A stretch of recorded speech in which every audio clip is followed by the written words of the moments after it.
Hey hi everyone, this is Akash. आज हम लोग एक्सरसाइज 9.1 के क्वेश्चन नंबर 14 को करने जा रहे हैं। और अगर आप चैनल पर नए हैं तो ज़रूर चैनल को सब्सक्राइब कर लें ताकि आपको नए लेक्चर्स के नोटिफिकेशन आ पाए। ठीक है, तो चलिए क्वेश्चन नंबर 14 को देखते हैं। 14 क्वेश्चन में है, a 1.2 metre tall girl spots a balloon moving with the wind in a horizontal line at a height of 88.2 meter from the ground.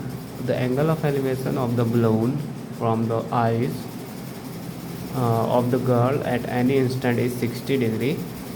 After some time the angle of elevation reduces to 30 degree. Find the distance traveled by the balloon during the interval. तो सबसे पहली बात हम question को समझते हैं। Question में बोला गया कि एक लड़की है जो कि किसी एक बलून को देखती है एयर में, ठीक है, और वो बलून क्या है ना, हॉरिजॉन्टली मूव कर रहा है, ठीक है। और फर्स्ट टाइम में जो है ना बलून का हाइट कितना है ना, जिस इंस्टेंट पे वो देख रही है 88.2 मीटर फ्रॉम द ग्राउंड। उसके बाद एंगल ऑफ एलिवेशन उस बलून का क्या होता है ना, from the eyes of the girl, वो देखती है उस इंस्टेंट पे 60 डिग्री तभी होता है एंगल ऑफ एलिवेशन। और कुछ टाइम के बाद क्या होता है ना, द एंगल ऑफ एलिवेशन घट के जो है ना रिड्यूस हो के 60 डिग्री से 30 डिग्री हो जाता है, ठीक है। उसके बाद बोला जा रहा है कि find the distance travel by the balloon during the interval. तो देखिए यहाँ पे क्या हो रहा है। पहले तो मान लीजिए ये ग्राउंड लेवल है आपका, ठीक है, ये आपका ग्राउंड लेवल है। यहाँ पे कहीं पे जो है ना गर्ल जो है यहाँ पे कहीं पे खड़ी है, इसे आप गर्ल समझ लीजिए इस हाइट को, ठीक है। और गर्ल का हाइट कितना है ना, गर्ल का हाइट है, देख सकते हैं आप कितना है, यहाँ पे 1.2 मीटर है गर्ल का हाइट। तो यहाँ पे आप 1.2 मीटर लिख सकते हैं। फिर वो कहीं पे देखती है एयर में एक बलून जो है, एक इंस्टेंट पे यहाँ पे है balloon, first position of balloon मान लेते हैं पी है। जब वो देखती है ना तो तभी जो है उसके आई से एंगल ऑफ एलिवेशन कितना होता है ना, 60 डिग्री होता है। तो देखिए यहाँ से, और एंगल ऑफ एलिवेशन क्या होता है ना, जैसे आप देख रहे हैं और हॉरिजॉन्टल लाइन आप ड्रॉ करेंगे तो हॉरिजॉन्टल लाइन और आपका जो लाइन ऑफ साइट है उसके बीच का एंगल जो है वो यहाँ पे हो जाएगा एंगल ऑफ एलिवेशन। फिर बाद में क्या होता है ना कि कुछ समय के बाद जो है ना वो बलून कुछ डिस्टेंस तक ट्रैवल करता है, और बाद में फिर लड़की जो है जब देखती है तो एंगल ऑफ एलिवेशन तभी रिड्यूस होके 60 डिग्री से 30 डिग्री हो जाता है। तो अब इस एंगल को आप 30 डिग्री समझ लेंगे क्योंकि रिड्यूस हो रहा है, ठीक है। यहाँ से यहाँ तक का एंगल 30 डिग्री, और ये वाला से लेके यहाँ टोटल जो है ये 60 डिग्री, ठीक है ना। दो यहाँ पे सिचुएशन हो रहे हैं। एक ये वाला, यहाँ पे हाइट ऑफ द बलून ये वाला हो जाएगा पी क्यू लेट से, ये वाला बॉटम है। टॉप ऑफ बलून हो जाएगा फर्स्ट पोजीशन पे पी और बॉटम हो जाएगा क्यू। एंड सेकेंड टाइम पे जब लड़की देखती है, जब एंगल ऑफ एलिवेशन डिक्रीज़ होकर 60 से 30 हो जाता है, तभी बलून का पोजीशन मान लेते हैं एम है, और फिर बॉटम मतलब जहाँ से ग्राउंड है मान लेते हैं बॉटम एन, ठीक है। तब आप देख पा रहे होंगे पी क्यू फर्स्ट पोजीशन पे बलून का हाइट है और एम एन जो है सेकेंड पोजीशन पे, ठीक है। लेकिन हाइट सेम ही होगा, क्यों? क्योंकि फर्स्ट ऑफ ऑल क्वेश्चन आप पढ़ेंगे तो क्वेश्चन में पहले ही बोला गया है कि बलून जो है ना ट्रैवल कर रहा है हॉरिजॉन्टली। तो इसका मतलब क्या होना, ये बलून भी जो ट्रैवल कर रहा है ना जो डिस्टेंस, वो हाइट को मेंटेन करते हुए, ठीक है। तो ये भी चीज़ आपको समझना बहुत ज़रूरी है। मतलब ये हाइट जो है यहाँ से ग्राउंड से इक्वल्स टू ये वाला हाइट होगा, क्योंकि ये हॉरिजॉन्टली मूव कर रहा है बलून। पहले बलून यहाँ पे था, अब बलून यहाँ पे आ गया, ठीक है, लेकिन हाइट सेम ही रहेगा, ठीक है। आप चाहे तो एग्ज़ाम में बलून भी बना सकते हैं इस टाइप से, और नहीं करने का मन है तो बस यहाँ पॉइंट लेके कर सकते हैं आप, ठीक है। तो बस हम लोग देखते हैं यहाँ पे आप लिख सकते हैं एग्ज़ाम के पॉइंट ऑफ व्यू से। ये जो गर्ल है ना, गर्ल का भी आप पोजीशन डिफाइन कर देंगे। लेट से इसको ए भी आप एज्यूम कर लीजिए, तो आप लिख देंगे यहाँ पे let A B is height, A B is height of the girl, and PQ and MM are the two positions of the balloon, okay। तो यहाँ पे हम क्या करते हैं ना, हमें फाइंड आउट करना है कितना जो है वो डिस्टेंस ट्रैवल कर रहा है बलून ड्यूरिंग द इंटरवल। मतलब फर्स्ट टाइम में बलून का हाइट ये था, मतलब बलून यहाँ था। फिर सेकेंड टाइम जब एंगल ऑफ एलिवेशन रिड्यूस होकर 30 डिग्री हुआ तब बलून यहाँ आ गया, मतलब इस पोजीशन पे आ गया। इसका मतलब ये जो डिस्टेंस ट्रैवल किया है बलून, ये वाला डिस्टेंस, यही हमें फाइंड आउट करना है। तो ये डिस्टेंस इक्वल टू ये वाला डिस्टेंस हो जाएगा, क्योंकि हॉरिजॉन्टली मूव कर रहा है तो ये वाला डिस्टेंस जितना ट्रैवल होगा ये वाला भी उतना ही होगा। सॉरी, मतलब क्यू एन आप अगर फाइंड आउट कर लेंगे तो वही आपका फाइनल आंसर हो जाएगा। तो इसके लिए आप क्या करते हैं ना, आप यहाँ पे देखेंगे इन ट्रायंगल पी ए। अब देखिए ये वाला यहाँ से आपने हॉरिजॉन्टल लाइन खींचा है तो इस पॉइंट को आप कुछ भी लेट कर लीजिए, इसको आप डी मान लीजिए और इसको ई एज्यूम कर लीजिए, ठीक है। तो in triangle P A D में आप जब देखेंगे तो ये टोटल एंगल कितना 60 डिग्री है। तो आप जब tan 60 लेंगे तो ये क्या होता है, परपेंडिकुलर बाय बेस। ये होता है परपेंडिकुलर बाय बेस, और परपेंडिकुलर यहाँ पे क्या होता है 60 डिग्री के लिए परपेंडिकुलर हो जाएगा पी डी, ये हो जाएगा पी डी, और बेस हो जाएगा आपका ये वाला ए डी, ठीक है। नाउ tan 60 होता है √3 एंड पी डी को आप क्या लिख सकते हैं ना, पी डी को आप लिख सकते हैं टोटल डिस्टेंस कितना था P Q minus Q D या डी क्यू करेंगे तो पी डी आपको मिल जाएगा ना। देखिए पी डी ये वाला डिस्टेंस को आप अगर चाहें तो P Q minus P D लिख सकते हैं ना। देखिए यहाँ पे पी डी को हम इस वाले डिस्टेंस को आप ऐसे लिख सकते हैं ना, P Q minus D Q.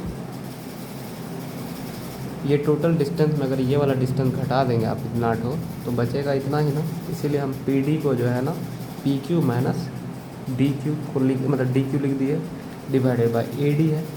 A D ये वाला पॉइंट, ये वाला डिस्टेंस है, ठीक है। ए डी को आप ए डी रहने दीजिए, वही निकल जाएगा। तो देखिए यहाँ पे, और आपको पता है कि बलून जब गर्ल ने देखा था बलून को तभी हाइट कितना था बलून का, यहाँ पे देख लीजिए तभी कितना था ना, height of balloon from the ground थी 88.2 मीटर। मतलब फर्स्ट टाइम जब बलून को देखी थी लड़की, ये जो हाइट है वो 88.2 मीटर है।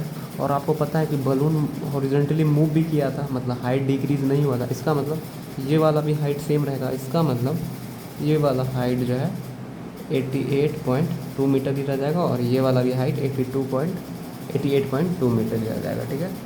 इसका मतलब अब देखिए आप यहाँ पे √3 इक्वल्स टू पी क्यू ये टोटल हो गया। तो टोटल कितना है, टोटल तो ये 88.2 मीटर माइनस डी क्यू कितना हो जाएगा, डी क्यू हो जाएगा ए बी के बराबर, क्योंकि ये लेंथ जितना ये भी लेंथ उतना ही होगा, क्योंकि हमने यहाँ से हॉरिजॉन्टल लाइन हम लोगों ने ड्रॉ किया। इसका मतलब डिस्टेंस इन दोनों के बीच का, इस लाइन का और इस लाइन का डिस्टेंस बीच में मेंटेन रहेगा। इसका मतलब ये हाइट इक्वल टू ये हाइट हो जाएगा। तो हम डी क्यू के बदले हम ए बी का हम लेंथ लिख सकते हैं, मतलब 1.2 मीटर ये भी होगा तो 1.2 मीटर ये भी होगा। तो डी क्यू की जगह में आप 1.2 मीटर लिख सकते हैं, डिवाइडेड बाय ए डी का वैल्यू अभी हमें फाइंड आउट करना है। ए डी तो हमें पता नहीं है, तो क्रॉस मल्टीप्लिकेशन हो जाएगा, ए डी इंटू √3 हो जाएगा, तो √3 इंटू ए डी हो जाएगा इक्वल्स टू, अब 88.2 में 1.2 आप सब्ट्रैक्ट करेंगे तो कितना हो जाएगा 87 हो जाएगा, क्योंकि 0.2 सब्ट्रैक्ट होकर 0 हो जाएगा, और 88 में 1 हम सब्ट्रैक्ट करेंगे तो 87 हो जाएगा, ठीक है। 87 पॉइंट आप 0 लिख सकते हैं या इसको आप 87 भी लिख सकते हैं, ठीक है। ये फर्स्ट सिनेरियो में आपका ऐसा हुआ। अब हम लोग ट्रायंगल जो है ना, इन ट्रायंगल एम ए ई में देखेंगे, एम ए ई में देखेंगे। और एक चीज़ मैं आप लोगों को बता देना चाहता हूँ कि बहुत सारे स्टूडेंट को कन्फ्यूज़न रहता है कि हम नेमिंग कैसे करें। मैं आपको लिटरली बता रहा हूँ, आपको ए से लेके जेड तक में आपको जो भी आपको लेटर का यूज़ करना है आप वो लेटर का यूज़ कर सकते हैं, ठीक है। इसमें आपको डाउट में नहीं रहना है कि मैंने आपको कैसे बताया था या कोई और एजुकेटर आपको कैसे पढ़ाया था। वो टोटली आप पे डिपेंडेंट है कि आप कोई भी लेटर को आप यूज कर सकते हैं, ठीक है। तो इन ट्रायंगल एम ए ई ये वाला ट्रायंगल में हम देखेंगे, ठीक है। इसमें आप क्या देखेंगे ना, 10-30 डिग्री देखेंगे, 10-30 डिग्री देखेंगे। तो 10 क्या होता है परपेंडिकुलर बाय बेस, और यहाँ पे जो 30 डिग्री आप देखेंगे इसके लिए क्या हो जाएगा, इस ट्रायंगल में ये वाला ट्रायंगल में परपेंडिकुलर हो जाएगा एम ई, और बेस हो जाएगा इस बार यहाँ से लेके यहाँ तक, मतलब ए ई आपका बेस हो जाएगा। और 1030 क्या होता है, इट इज़ नथिंग बट 1/√3, ठीक है। और एम ई जो है, ये वाला एम ई का वैल्यू कितना हो जाएगा, एम ई का वैल्यू आप डायरेक्ट भी लिख सकते हैं यहाँ पे, क्योंकि आपको पता है टोटल वैल्यू एम एन जो है 88.2 है और हमें लेना है एम ई का वैल्यू। इसका मतलब 88.2 में अगर हम ये वाला डिस्टेंस सब्ट्रैक्ट कर दें जो कि 1.2 मीटर ही है, और आपको पता है कि यहाँ पे हमारा अच्छा वो छोड़िए, यहाँ पे एम ई का वैल्यू हम कैसे निकाल सकते हैं, देखिए एम ई का वैल्यू कैसे निकलेगा, 88 टोटल है, टोटल में अगर ये वाला वैल्यू सब्ट्रैक्ट कर दे ई एन का वैल्यू जो कि ये भी 1.2 मीटर ही होगा, तो आप ऐसे लिख सकते हैं ना, टोटल है 88.2 मीटर माइनस ये वाला वैल्यू आप सब्ट्रैक्ट कर देंगे तो ये वाला ही बचेगा एम ई। इसमें हम क्या करेंगे 1.5 मीटर को, सॉरी 1.2 मीटर की है ना, तो 1.2 को हम सब्ट्रैक्ट कर देंगे। इस बार ए ई आपका वैल्यू जो है यहाँ से लेके यहाँ तक का वैल्यू होगा, तो आप ए ई यहाँ पे लिख देंगे, ठीक है। तो यहाँ से क्या होगा, फिर से क्रॉस मल्टीप्लिकेशन होगा, तो ए ई इंटू 1 करेंगे तो ए ई हो जाएगा इक्वल्स टू √3 मल्टीप्लाई ये टोटल वैल्यू, और इस टोटल का वैल्यू का भी सब्ट्रैक्ट करने के बाद कितना आ जाएगा, वो 87 आ जाएगा, ठीक है। तो इसका मतलब ए ई का वैल्यू जो है आपके पास आ गया कितना, 87 इंटू √3 मीटर, ये आपके पास ए ई का वैल्यू आ गया। और आप लोगों ने यहाँ पे देखा था, आई एम सॉरी, यहाँ पे मैंने थोड़ा सा एक स्टेप मुझे और लिखना चाहिए था।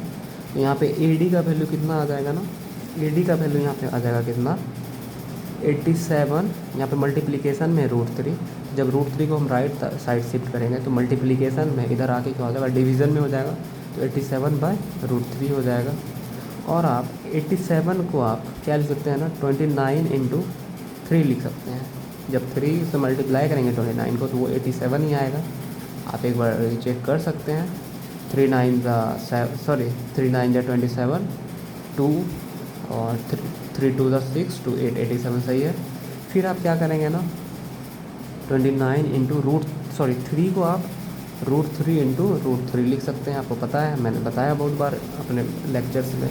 और नीचे में क्या है √3, तो ये √3 और ये √3 कैंसिल आउट हो जाएगा, तो यहाँ बच जाएगा कितना 29 √3, और वैल्यूज़ मीटर में, तो मीटर में आप लिख देंगे, और ये वैल्यू आपका ए डी है, ठीक है। तो आप लिख देंगे ऐसे, ए डी का वैल्यू आपके पास आ गया 29 √3 मीटर, और ए ई का वैल्यू आ गया 87 √3 मीटर। बट हमें निकालना क्या था, find the distance travel by the balloon during the interval, मतलब हमें ये वाला डिस्टेंस निकालना था, दो बलून के बीच का डिस्टेंस निकालना था, मतलब पी एम डिस्टेंस निकालना था।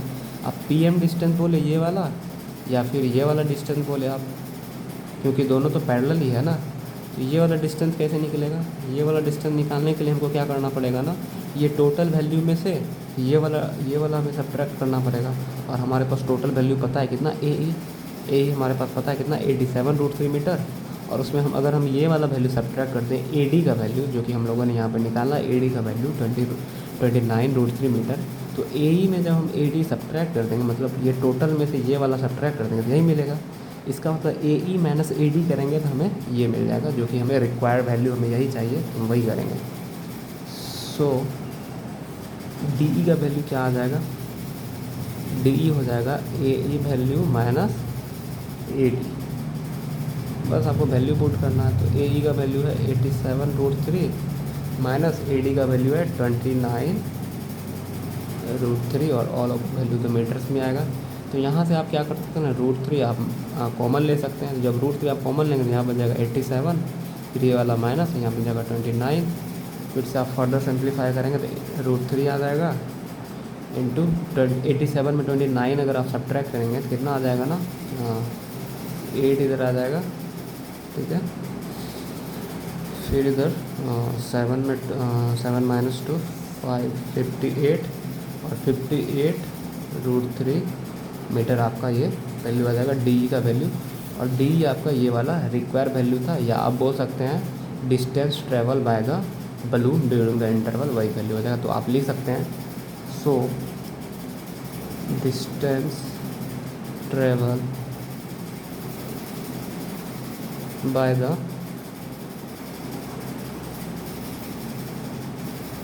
बलून इक्वल टू कितना हो जाएगा 58 इंटू √3 मीटर। तो आपका ये फाइनल आंसर हो गया और आप अपने बोर्ड एग्ज़ाम में ऐसे बना के आएंगे तो आई होप कि आपको फुल मार्क्स आ जाएंगे। ठीक है, तो आई होप कि आज का लेक्चर आपको समझ में आया होगा। और चैनल पर नए हैं तो ज़रूर आप चैनल को सब्सक्राइब कर लेंगे, अपने दोस्तों में ज़रूर शेयर कर देंगे और एक अच्छा सा प्यारा सा कमेंट भी कर देंगे। और हाँ, अगर किसी भी पार्ट में आपको कुछ समझ में नहीं आया हो तो आप ज़रूर कमेंट कर लेंगे। ठीक है, तो फिर मिलते हैं नेक्स्ट वीडियो में। तब तक के लिए अपना ध्यान रखेंगे, स्वस्थ रहेंगे, मस्त रहेंगे और मिलते हैं नेक्स्ट वीडियो में। तब तक के लिए टेक केयर, बाय।